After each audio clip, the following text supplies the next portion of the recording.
Hey everyone, it's the Pig here, coming at you live. It's Friday night. I'm absolutely knackered. It's been a shit week, but it is Friday. The week's over with. Thank Christ for that. It's actually almost midnight. There's just a Sky Sports News article that has come out that says Javier Hernandez back. Well, it doesn't say that. It basically says Mourinho says that Javier Hernandez would have scored 20 goals this season if he was still a Manchester United player, which it's a pretty bold statement from Jose, isn't it? Don't know what he's been smoking on. It's a bold statement. But 20 goals, Javier Hernandez, to me, he's a fantastic player. Should have never have been sold. Jose said earlier on, of course, that he didn't think that Javier Hernandez should have been sold, and also Danny Welbeck. And I sort of agree with that. I'm just going to actually read what Jose Mourinho said in quotes here. He said, "We have some players that are not really players in love with the goal," he said. They're good players, they're creative players, they can create. Actually, I should probably do this in like a Jose Mourinho-esque Portuguese accent. So they're good players, they're creative players, they can create, but not naturally, they're not that kind of guy that is killer. That's not good, is it? That's not good. Shall I stick with it? We'll see. Let me read the next bit. I'll give you a simple example. In the way we play at Old Trafford, in the way we dominate opponents, in the way we play in their box, I think Chicharito would have 20 goals easy. Borat, I'm not sure. Even coming from the bench for the last 10 or 20 minutes, he will have 20 goals. That is some seriously bold statements there from Jose Mourinho, but you've got to love him. He goes on to say, he is a guy that naturally the ball comes. It's definitely Borat. Rebound here, rebounds there, boom, goal. The goalkeeper saves, he goes there, tapping, goal. The cross is coming, he anticipates the first post header, goal. And not even coming from the bench, we have this kind of player that scores 10, 15, and gives you 10 or more, 15 more points. Basically, Jose's saying that if Javier Hernandez was at Manchester United right now, Manchester United would have scored an extra 15, 20 goals this season, and we'd have an extra 10 or 15 more points. I personally don't think you can argue with that, because it's always important to have that big impact player who can come on, who is instinctive, who can find the back of the net, who is a natural born finisher, and that's exactly what Javier Hernandez is. He is a natural born finisher. He proved that very early on in the Alex Ferguson days, when Fergie brought him in, chucked him in there, got him from 6 million from Chivas or wherever the freaking hell he came from, can't even remember, in Mexico. And he was in Guadalajara, was it Guadalajara? Some tiny little place anyway. And he came into the Premier League and he was a revelation. He scored goal after goal after, even scored goals with the back of his head. You know, he is literally just an instinctive finisher, a natural born finisher, plays on the last man, pace for days. He reminded me of a Mexican Michael Owen. That's basically how I would liken him. Really natural finisher, excellent skills. I mean, he's actually only got, I'm looking at the stats here, I don't really follow German football, but he's only got 10 goals this season in the Bundesliga. I don't know if he's been injured. I don't know really what's gone on. 10 goals, I mean, it's a decent tally. He's like, fair bit off the pace of the likes of Lewandowski, etc. in terms of goal scoring. He is playing for a good German side, one of the better German teams. So, is that a true reflection of it? If you know more about the Bundesliga, get your comments in below.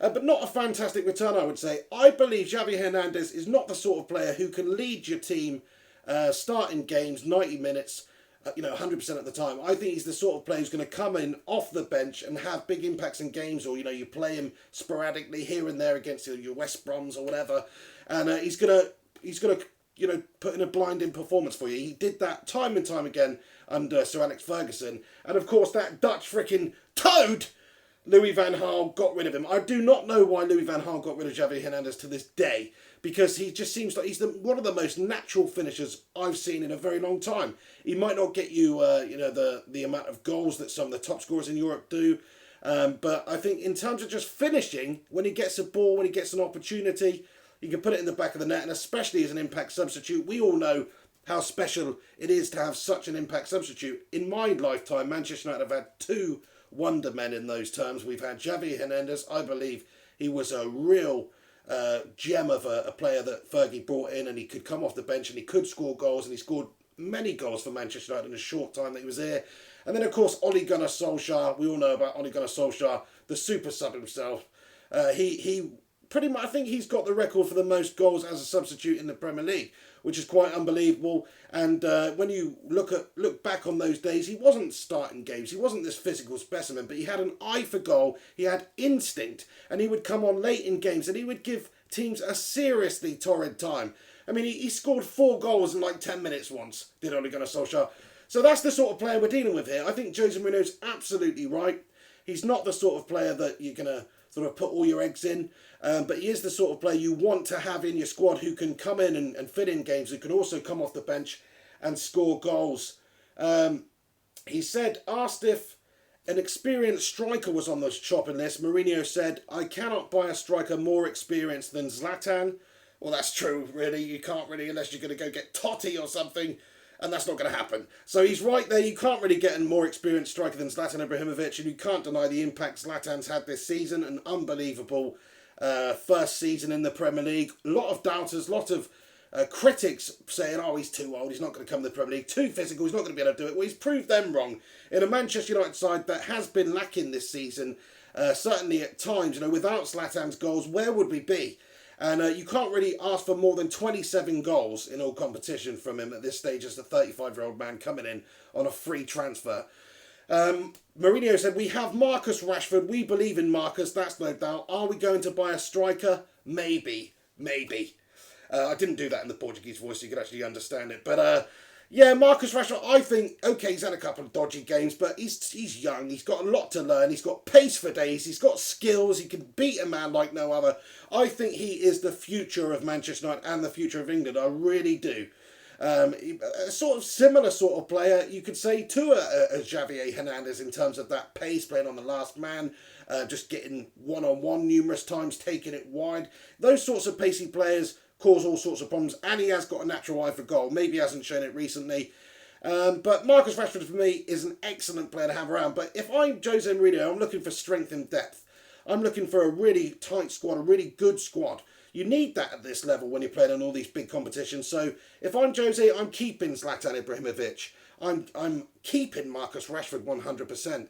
And then I'm going to add 2 more top quality strikers to that. I just am. Because Manchester United are the sort of club I think we need, 4 strikers in waiting. Maybe not in the days when we used to play 2 up top and that sort of thing, but certainly we need, a real impact substitute. We need just a talisman and your first team starter, which I'm guessing Zlatan Ibrahimovic. Marcus Rashford's your youth prospect who's going to come through, who's going to play games, going to play cup games, that sort of thing. And then you just want one just in case as well. So if I'm maybe a versatile one who can play, midfield positions out wide, whatever. But if I'm Jose, I'm trying to sign Lukaku as a sort of replacement effectively for Zlatan after next season. I'm trying to sign Javier Hernandez back because every Manchester United fan, well, maybe not every United fan, but most United fans, I think anyway, me personally, would love to see Javier Hernandez back in a United shirt. He's just a nice bloke as well. He's such a great character. Just a nice, gentle human being, polite. Don't really know what this if this bears any sort of meaning, but he's a nice little fellow. He's a nice little Mexican little P, whatever that is. Yeah, I mean, if I'm Jose, I am looking to strengthen big time in those striking options in this summer. Javier Hernandez would be a great option, not to lead the line, not to, be your number 1 striker, but certainly to be an impact substitute. We should have never sold him in the first place, just like we shouldn't have sold Danny Welbeck to a lesser extent, of course, because I don't think Danny Welbeck would have had as big an impact as Javier Hernandez would have done over this last year. But still, Danny Welbeck was a Manchester lad, come through the system.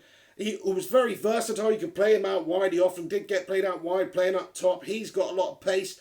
Maybe not as good as a finisher as Javier Hernandez, but certainly a decent standard player. I would have never got rid of him either. I think that was a big mistake from that Dutch toad, Louis van Gaal. Absolute mess from the Ginger Goblin over there in the Netherlands. Big shame, but there you go. Those 2 players, and I deem those 2 players as Manchester United players. I really do. They're the sort of players we want. They play for the shirt. They really put their all in 100%. There's all this talk about, Luke Shaw and players not giving it 100%. I don't think you can really cast any doubt on the effort and the intent and just the self-motivation that a player like Javier Hernandez and Danny Welbeck have. So I think that was a huge mistake getting rid of them. I really do. And I would love to see at least one of those guys come back. I don't think Danny Welbeck's ever going to be coming back because he went to play for those freaking Gooners. But Javier Hernandez is a player Manchester United could bring back to the club. And if I'm Jose, I would bring him back because he's a natural born goal scorer. He just is. Chicharito Hernandez! Anyway, I hope you guys are enjoying your Friday night. Just wanted to make a quick video because this article's come out and just wanted to have my say. This is a Manchester United fan channel, of course, full of my opinion and the opinion of a couple of other people. And of course, you can get your opinions in below. You don't have to agree with me. This is the beautiful thing about football. Everyone's got an opinion. Some people are wrong. I'm right. No, I'm just joking. That's the thing. Nobody's right. You can say, oh, why? There's lots of times when you would question a manager's decision to play a certain player or sub a certain player, and you think, what is that idiot doing? And then guess what? Fellaini pops up and wins you the game or something like that. So football's a game of opinions. That's probably not a good example because Fellaini's absolutely gash-tastic, the big Belgian tree. He's not great. But anyway, let me know what you guys think about Javier Hernandez. I'm just going to read a couple of the comments in this comment section that are going on right now. Tom Kime says Tottenham won't win the league in the next 20 years. That's a bold statement, bit off topic, but I'll talk about that. I think Tottenham are having a great season. Pochettino's got them so well. They're just such a well-oiled machine at the moment. They just roll on, and they're only getting better. They've got great players in their side. They've got great young players, the likes of Dele Alli, Harry Kane. You know, the future of Tottenham, the future of England. Christian Eriksen, who in my opinion is one of the best players in the league, doesn't really get a lot of credit. But the amount of sort of assists and the impact he has and the influence he has in games is fantastic. They've got a real side. They've got pretty much the best defence in the league. They concede very few goals, and they're exciting to watch. So I think Tottenham fans have got a lot to look forward to. I think 20 years, I could see Tottenham winning the league in the next 5 years. I just could. Just look at where they are at the moment. They're on the ascendancy. What 7 points behind Chelsea, something like that. And they keep winning games. I don't think they're going to win the league this season, of course, but I think next 5 years, who knows what's going to happen.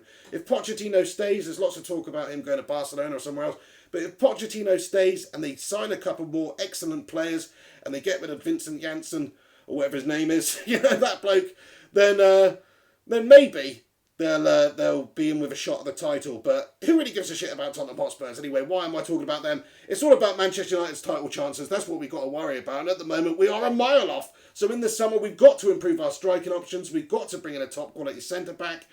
And, you know, maybe if we do that, United can win the league in the next 5 years. You know, it's crazy to say that as a sort of man who's grown up in the glory days of Manchester United throughout the early 90s.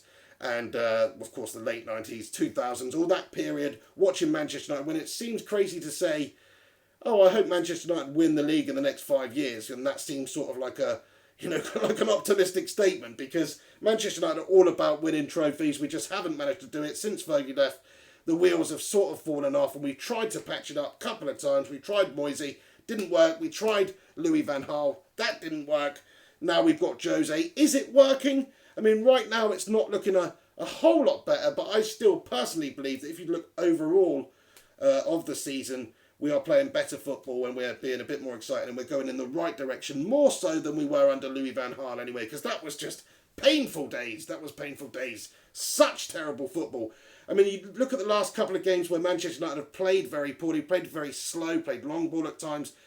That's not happened for a while, you know. Apart from those last couple of games, that's not happened for a while. We've been exciting, we've been a bit more direct, we've been creating chances, having a lot more shots, that sort of thing.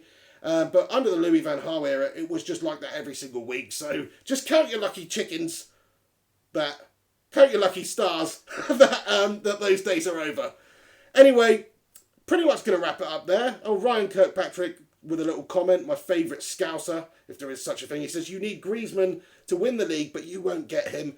I think it really does hinge on Manchester United getting Champions League football, whether we can do that in the league, which is looking decreasingly likely, or whether we can go and win the Europa League, which is probably our best option at this stage, being the biggest club that are left in it, really. But that doesn't mean you are going to win it. We've still got to win it, and we can all say that this Manchester United side have got some dodgy performances in them, no doubt about it. You know, Anderlecht, for example, that's not an easy tie. these are not easy ties at this level. Anything can happen. Manchester United just have to keep it going. We've got to win that Europa League. We really do, because top four is looking very dangerous in terms of the likeliness of it. Manchester United, we can get top four, of course we can, but it's not a guarantee. If anything, it's odd. You know, the odds are off on that happening. So Manchester United need to win the Europa. If we do that, maybe we can attract the sorts of players like Griezmann, the sorts of players like Lukaku that we need. We could probably attract Lukaku anyway, because let's face it, he's paying out those freaking toffee munchers Everton at the moment. So we could probably attract Lukaku, but then saying that, if other big clubs come in for him, and they've got Champions League football and they offer him Champions League football, then he's going to go and play for them, because the whole reason he's not happy at Everton is because he wants to play for a big club, probably in the Champions League, and challenge for trophies. So Manchester United are going to have to be in the top four or win the Europa League in order to attract a player like Antoine Griezmann. But I still think you're probably right. The chances of that happening are not very high. I think the chances of signing a Romelu Lukaku, something like that, are much higher. Plus, he's a young lad. He's got Premier League experience. He's an absolute beast. And he would be a good signing, no doubt about it. So, yeah, I sort of feel you on that one. But, you know, it's going to be an interesting summer. See what happens. I think there's going to be a lot of change. I think Manchester United are going to get rid of a good couple of players. I think we are going to bring in a new striker and hopefully a top quality centre-back, which are few and far between these days, especially if you do not have Champions League football. So pretty much, if we don't get Champions League football this season, we are fucked next year. That's pretty much how it is. It makes it way more difficult. We don't want to turn into a Liverpool who, let's all hope that they don't get freaking Champions League football. Anyway, I'm pretty much going to wrap it up there, but thank you very much for tuning in and getting your comments in. I do appreciate you getting involved in the banter section, as I like to call it, but do make sure you stick around after this video has been published so you can comment and get your thoughts in so I can read them afterwards, because obviously they're pinging through at the moment, and I'm trying to talk and look at the camera and do Jose Mourinho impressions and stuff like that. So it's quite hard for me to respond to all of them, as you can say. So make sure you come back after this video has been published in a few minutes and write your thoughts and opinions in below. Do you think I'm talking bollocks about Javier Hernandez? You know, not a lot of people were sort of too disappointed about him leaving. I personally thought that was a big mistake. You can go and look at a video. I don't know what the title is, but if you search, you know, Flying Pig, Javier Hernandez, Bayer Leverkusen, something like that, you can go and you can see my thoughts on it. I do think in that same video, though, I say something like, why the hell have we spent this money on this unknown kiddie, Anthony Martial? So, you know, you take my words with a pinch of salt, really. That's just my opinion. But Javier Hernandez, I personally think he's good enough for United. He's good enough certainly to be a squad player, certainly to be an impact player. He is a natural-born finisher, natural-born goal scorer. He's the Mexican Michael Owen. So I'd love to see him come back to United. Get your thoughts and opinions in below. And hope you're having a good Friday night. Have yourself a freaking good weekend. I'll be doing or should be doing at least, I say this sometimes, I just can't do it for whatever reason, but I should be doing a live stream match companion for the Sunderland game, and I'll always be doing the post-match as well. So, you know, make sure you come back to the channel over the weekend to keep up to date with all things United, all things football, and all things pigs. Thanks for tuning in. This is the Flying Pig on Flying Pig United. Have yourself a good one. Make sure you do chuck a massive like on this video, and also subscribe to the channel if you're not subscribed for upcoming Manchester United videos. It's been a pleasure. Have yourself a good one. This is the Big. Take it easy, and come on United.